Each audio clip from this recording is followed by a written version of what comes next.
Admin Cha is on vacation. Here you go. So, ito na. Nasa airplane na. Tuwang-tuwa si Bugoy. Ayan, namimintana na dahil paalis na ng Manila. So, all my bags are packed. I'm ready to go in Bukidnon.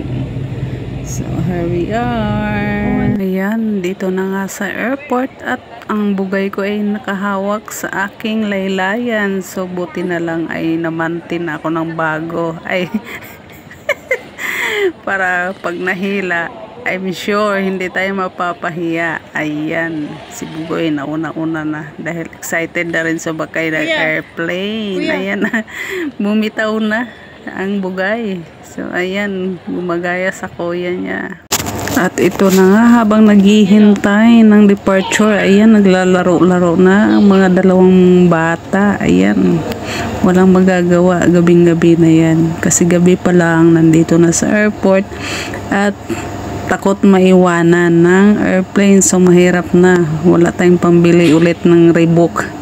Ayan, sa tagal ng hintay, ayan, nakatulog na rin sila, napagod sa paglaro. Ayan, so relax din pag may time dahil madaling araw ang biyahe. So gabi pa lang nandito na sa airport, so kailangan natin mauna pa sa ating departure time. So kailangan yon para hindi tayo maiwanan.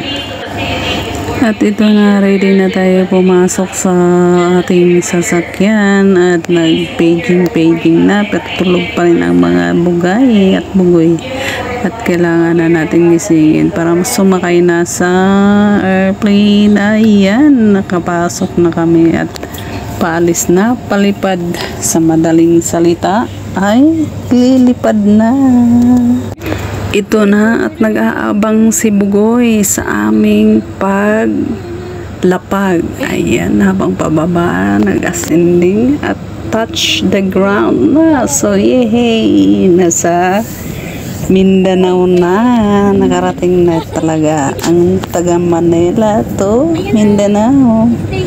Ayan, tuwang-tuwa ang Bugoy at Bugay. Ito na ang moment sa mga pinakaayaw ng mga biyahilo. Ayan, ito yung dinadaanan bago ka makarating sa Bukidnon. Ay, dadaan ka muna dito sa tinatawag nilang bituka ng manok. Ang daanan, ang kalsada. Ayan, yan. Bundok kasi kaya ano. Parang kagaya din siguro sa Baguio, pero anyway, hindi pa ako nakarating ng Baguio kaya wala akong masabi about i-compare sa daanan. Pero sabi nila ganito din. Ayan, so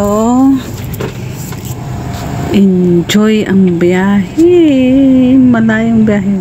At last, nakaharating na nga sa bahay at ito na, busy dahil nag-ready na ang mga kapatid kung anong pagkain. So, isa na dyan ang tinulang manok na native. Ayan, nag-prepare yung mga kapatid, mga pamangkin. So, naghihintay na talaga sila sa pagdating. Ayan na nga, ang Bugoy at Bugay, ayan, parang nakawala sa hawla. Ayan, napakalawak ng kanilang takbo-takbuhan. So, ito na yung place namin. So, ayan, enjoy na enjoy. Sige, gaya-gaya sa kuya niya. O, sige, o, diba? Hello! Ayan na siya. Magkasama. Mami. Ano? Saan ka na? Nasaan ka? Kila nanay. Ano tingin mo dyan? Maganda? Ha? Horse! Ano pa nakita mo? Pig. Oh! Look. Pinagas ako. Ay! Wow! Ang ganda naman. Mami, tingnan mo yung mundo. Ang ganda daw yung bundok. Halika! Halika! Dito ka! Hawak kita dito.